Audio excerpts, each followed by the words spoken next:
جب رسول اللہ صلی اللہ علیہ وسلم نے رسالت کی تبلیغ اور امت کی خیر خواہی کا کام مکمل کر لیا تو آپ کے اقوال و افعال میں دنیا سے رحلت کے آثار نمایاں ہونا شروع ہو گئے۔ آپ نے 10ویں سال رمضان میں 20 دن کا اعتکاف فرمایا اور سیدنا جبریل علیہ السلام نے آپ کو 2 مرتبہ قرآن کا دور کرایا۔ آپ نے اپنی صاحبزادی فاطمہ رضی اللہ عنہا سے فرمایا، میں سمجھتا ہوں میرا آخری وقت آ چکا ہے۔ سیدنا معاذ بن جبل رضی اللہ عنہ کو یمن کی طرف روانہ فرمایا تو انہیں وصیت فرمائی، اے معاذ، غالباً اس سال کے بعد تم مجھ سے ملاقات نہ کر سکو گے اور میری اس مسجد اور میری قبر کے پاس سے گزرو گے۔ یہ سن کر سیدنا معاذ بن جبل رضی اللہ عنہ رونے لگے۔ آپ نے حجۃ الوداع میں کئی بار کہا، غالباً میں تم لوگوں سے اپنے اس سال کے بعد نہ مل سکوں گا، غالباً اس سال کے بعد حج نہ کر سکوں گا۔ اسی طرح الیوم اکملت لکم دینکم اور اذا جاء نصر اللہ کا نزول اسی بات کا پیغام تھا کہ آپ دنیا میں اپنی مہم سے فارغ ہو چکے ہیں، اور اسی وجہ سے اس حج کا نام حجۃ الوداع رکھا گیا، کیونکہ آپ نے اپنے رب سبحانہ و تعالی کی طرف منتقل ہونے کے لیے لوگوں کو الوداع کہا۔ اوائل سفر 11 ہجری میں آپ احد تشریف لے گئے اور شہداء کے لیے اس طرح دعا کی گویا زندوں اور مردوں سے رخصت ہو رہے ہیں۔ پھر واپس آ کر ممبر پر تشریف فرما ہوئے اور فرمایا، میں تمہارا پیش رو ہوں اور تم پر گواہ ہوں، اللہ کی قسم اس وقت اپنا حوض دیکھ رہا ہوں، مجھے زمین یا زمین کے خزانوں کی کنجیاں دی گئیں، اللہ کی قسم مجھے تم پر یہ خوف نہیں کہ تم میرے بعد شرک کرو گے، بلکہ اس کا اندیشہ ہے کہ دنیا میں ایک دوسرے سے آگے نکلنے کی دوڑ میں لگ جاؤ گے۔ ماہ سفر کے آخر میں آپ رات کے وقت بقیع غرقد تشریف لے گئے، اہل بقیع کے لیے دعائے مغفرت کی اور فرمایا، ہم بھی تم سے آن ملنے والے ہیں۔ ماہ سفر کے آخری پیر کو رسول اللہ صلی اللہ علیہ وسلم ایک جنازے میں بقیع تشریف لے گئے۔ سیدہ عائشہ صدیقہ رضی اللہ عنہا فرماتی ہیں، آپ بقیع سے واپس تشریف لائے تو میں اپنے سر میں درد محسوس کر رہی تھی اور یہ کہہ رہی تھی کہ ہائے میرا سر۔ یہ سن کر آپ نے فرمایا، بلکہ میں واللہ اے عائشہ ہائے میرا سر۔ یہ آپ صلی اللہ علیہ وسلم کی بیماری کی ابتدا تھی، اس کے باوجود آپ باری باری سب بیویوں کے پاس دن گزارتے رہے، یہاں تک کہ مرض میں شدت آ گئی۔ اس وقت آپ سیدہ میمونہ رضی اللہ عنہا کے گھر میں تھے اور پوچھ رہے تھے، کل میں کہاں رہوں گا، میں کل کہاں رہوں گا؟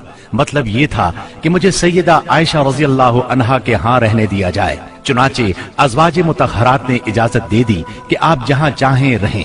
آپ سیدنا فضل بن عباس اور سیدنا علی رضی اللہ عنہما کے سہارے پاؤں زمین پر گھسیٹتے ہوئے نکلے اور سیدہ عائشہ صدیقہ رضی اللہ عنہا کے گھر منتقل ہو گئے۔ سیدہ عائشہ صدیقہ رضی اللہ عنہا فرماتی ہیں، جب آپ میرے گھر تشریف لائے اور بیماری نے زور پکڑا تو آپ نے فرمایا، مجھ پر 7 مشکیزیں پانی ڈالو جن کا بندھن نہ کھولا گیا ہو تاکہ میں لوگوں کو وصیت کر سکوں۔ چنانچہ ہم نے آپ کو سیدہ حفصہ رضی اللہ عنہا کے ایک لگن میں بٹھا کر مشکیزوں سے پانی ڈالا، یہاں تک کہ آپ نے ارشاد فرمایا، بس بس لوگوں تم نے کام پورا کر دیا۔ اس وقت آپ نے کچھ تخفیف محسوس کی اور مسجد میں تشریف لے گئے، سر پر پٹی بندھی ہوئی تھی، ممبر پر فروکش ہوئے اور بیٹھ کر خطبہ دیا اور لوگوں کو وصیت فرمائی، تم سے پہلے جو لوگ تھے وہ اپنے انبیاء اور بزرگوں کی قبروں کو سجدہ گاہ بنا لیتے تھے، تم لوگ قبروں کو سجدہ گاہ نہ بنانا، میں تمہیں اس سے منع کرتا ہوں۔ اور فرمایا، یہود و نصارہ پر اللہ کی لعنت، انہوں نے اپنے انبیاء کی قبروں کو سجدہ گاہ بنایا۔ مزید فرمایا، تم لوگ میری قبر کو بت نہ بنانا کہ اس کی پوجا کی جائے۔ آپ نے نماز، غلاموں اور لونڈیوں کے بارے میں بھی وصیت فرمائی اور فرمایا، میں تم میں 2 چیزیں چھوڑ رہا ہوں، جب تک ان دونوں کو مضبوطی سے تھامے رہو گے ہرگز گمراہ نہیں ہوگے، کتاب اللہ اور میری سنت۔ مرض کی شدت کے باوجود آپ نمازیں خود پڑھاتے رہے، لیکن اس دن یعنی جمعرات کو جب عشاء کا وقت ہوا تو آپ نے لگن میں غسل فرمایا تاکہ مرض میں کمی ہو جائے۔ اٹھنے لگے تو غشی طاری ہو گئی، پھر افاقہ ہوا تو دوبارہ غسل فرمایا، پھر اٹھنے لگے تو اس بار بھی غشی ہو گئی، تیسری بار غسل فرمایا، اٹھنے لگے تو پھر غشی طاری ہو گئی۔ آخر آپ نے ابو بکر صدیق رضی اللہ عنہ کو کہلا بھیجا کہ وہ لوگوں کو نماز پڑھائیں۔ چنانچہ اس وقت سے بقیہ ایام میں ابو بکر صدیق رضی اللہ عنہ نے نماز پڑھائی۔ آپ کی حیات مبارکہ میں ابو بکر صدیق رضی اللہ عنہ نے 17 نمازیں پڑھائیں۔ ہفتہ یا اتوار کو رسول اللہ صلی اللہ علیہ وسلم نے کچھ افاقہ محسوس فرمایا، چنانچہ 2 آدمیوں کے سہارے سے ظہر کی نماز کے لیے تشریف لے آئے۔ اس وقت سیدنا ابو بکر صدیق نماز پڑھا رہے تھے۔ آپ کی آمد کو محسوس کرتے ہی ابو بکر صدیق پیچھے ہٹے، لیکن آپ نے اشارے سے روک دیا اور پھر ابو بکر صدیق رضی اللہ عنہ کے پہلو میں بیٹھ کر نماز پڑھائی۔ اس نماز کی صورت یہ تھی کہ آپ کو دیکھ کر ابو بکر صدیق اور ابو بکر صدیق کو دیکھ کر دوسرے لوگ نماز کے ارکان ادا کرتے جاتے تھے۔ 12 ربیع الاول پیر کے دن حجرہ مبارک سے آپ نے پردہ اٹھا کر دیکھا تو صحابہ فجر کی نماز میں خشوع اور خضوع سے مشغول تھے۔ یہ منظر دیکھ کر آپ خوشی سے مسکرا دیے۔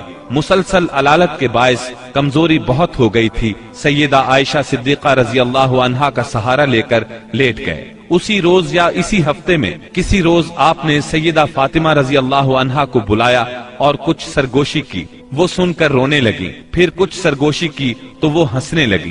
سیدہ عائشہ نے پوچھا تو چھپا گئیں، لیکن نبی صلی اللہ علیہ وسلم کی وفات کے بعد انہوں نے بتایا کہ پہلی مرتبہ آپ صلی اللہ علیہ وسلم نے فرمایا تھا کہ آپ اپنے اسی مرض سے وفات پا جائیں گے۔ یہ سن کر میں روئی۔ پھر آپ نے فرمایا کہ آپ کے اہل و عیال میں سب سے پہلے میں آپ سے ملوں گی، اس لیے میں ہنسی تھی۔ اور آپ نے انہیں یہ بشارت بھی دی تھی کہ آپ ساری خواتین جنت کی سردار ہیں۔ دن جیسے جیسے چڑھ رہا تھا آپ پر بار بار غشی طاری ہو رہی تھی۔ سیدہ فاطمہ رضی اللہ عنہا یہ دیکھ کر بولی، ہائے میرے باپ کی بے چینی۔ آپ نے ان کے الفاظ سنے تو فرمایا، آج کے بعد تمہارا باپ کبھی بے چین نہیں ہوگا۔ پھر آپ نے حسن اور حسین رضی اللہ عنہما کو چوما، ازواج مطہرات کو بلا کر واعظ و نصیحت فرمائی۔ ادھر لمحہ بلمحہ تکلیف بڑھتی جا رہی تھی اور اس زہر کا اثر بھی ظاہر ہونا شروع ہو گیا تھا جو آپ کو خیبر میں کھلایا گیا تھا۔ چنانچہ آپ اس کی تکلیف شدت سے محسوس کر رہے تھے۔ آپ نے اس حالت میں چہرے پر ایک چادر ڈال رکھی تھی۔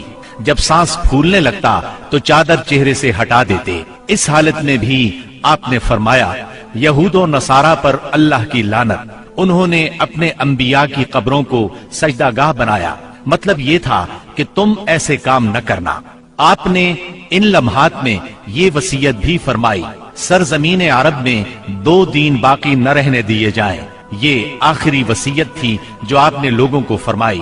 اس کے بعد کئی بار فرمایا، الصلاة الصلاة وما ملكت ایمانکم، نماز نماز اور تمہارے زیر دست لونڈی اور غلام، یعنی ان کا خاص خیال رکھنا۔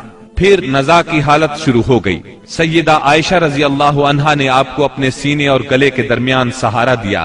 اسی دوران میں ان کے بھائی عبد الرحمن بن ابی بکر آئے۔ ان کے پاس کھجور کی تازہ مسواک تھی۔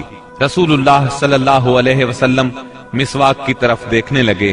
سیدہ عائشہ صدیقہ سمجھ گئیں کہ آپ مسواک کرنا چاہتے ہیں۔ انہوں نے پوچھا، کیا آپ مسواک کرنا چاہتے ہیں؟ آپ نے سر کے اشارے سے ہاں فرمایا۔ چنانچہ انہوں نے مسواک لے کر چبائی، نرم کی اور پھر آپ نے اس کو لے لیا۔ نہایت اچھی طرح مسواک کی۔ آپ کے سامنے پیالے میں پانی تھا۔ آپ پانی میں دونوں ہاتھ ڈال کر چہرہ پونچھتے جاتے تھے اور فرماتے جاتے تھے، لا الہ الا اللہ ان للموت سکرات، اللہ کے سوا کوئی معبود نہیں، بے شک موت کے لیے سختیاں ہیں۔ پھر آپ نے دونوں ہاتھ یا انگلی اٹھائی، نگاہ چھت کی طرف بلند کی، دونوں ہونٹوں پر کچھ حرکت ہوئی۔ سیدہ عائشہ رضی اللہ عنہا نے کان لگایا تو آپ فرما رہے تھے، ان انبیاء، صدیقین، شہداء اور صالحین کے ساتھ جنہیں تو نے انعام سے نوازا، اے اللہ مجھے بخش دے اور مجھ پر رحم فرما اور مجھے رفیق اعلیٰ میں پہنچا دے، اے اللہ رفیق اعلیٰ۔ آخری فقرہ 3 بار دہرایا اور روح پرواز کر گئی، ہاتھ جھک گیا اور آپ رفیق اعلیٰ سے جا ملے۔ یہ پیر کا دن تھا، ربیع الاول کی 12 تاریخ اور ہجرت کا 11واں سال تھا۔ اس وقت نبی صلی اللہ علیہ وسلم کی عمر 63 سال 4 دن ہو چکی تھی۔ انا للہ و انا الیہ راجعون۔ اس سانحہ عظیم کی خبر آن کی آن میں صحابہ کرام رضی اللہ عنہم میں پھیل گئی۔ دنیا ان پر تاریک ہو گئی۔ قریب تھا کہ وہ اپنے حواس کھو بیٹھتے، کیونکہ کوئی دن اس سے تابناک اور روشن نہیں تھا جس دن آپ مدینہ منورہ تشریف لائے تھے، اور کوئی دن اس دن سے زیادہ تاریک نہیں تھا جس دن آپ نے وفات پائی۔ نبی کریم صلی اللہ علیہ وسلم کی تجہیز و تکفین کا کام منگل کو شروع ہوا۔ سیدنا فضل بن عباس، سیدنا علی المرتضی اور سیدنا اسامہ بن زید رضی اللہ عنہم نے غسل دیا۔ سیدنا عباس رضی اللہ عنہ بھی موجود تھے۔ سیدہ عائشہ صدیقہ رضی اللہ عنہا کے حجرے میں آپ نے وفات پائی، وہیں آپ کو دفن کیا گیا۔ یہ حجرہ آج تک روضہ نبوی کے نام سے موسوم ہے۔